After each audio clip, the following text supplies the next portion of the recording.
Guys, mag-unboxing kami nung tsinelas na in-order namin sa Lazada. Tingnan nyo kung anong klaseng tsinelas to. Dadalhin namin to sa Cebu.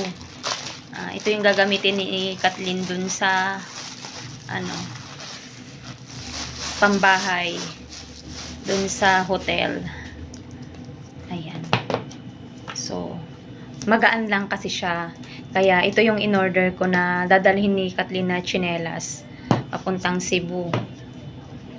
Ayan po. Ayan. O, diba? Ang ganda. Ayaw kong isukat kasi hindi pa ako nakakapagpalinis ng kuko. Pero kay Kathleen po yan. Yan po yung susuotin niya doon pagdating namin sa Cebu.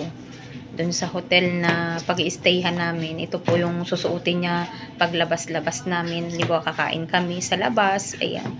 Yan daw po yung susuotin niya. Sabi ko, hindi niya kailangan bumili ng tsinelas na makapal kasi yung bagahe nga po namin kailangan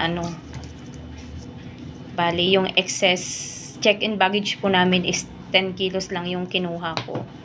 Kaya hindi po kami pwedeng magdala ng madaming gamit. Kaya yung mga baon din po namin mga gamit is yung mga magagaan lang din talaga.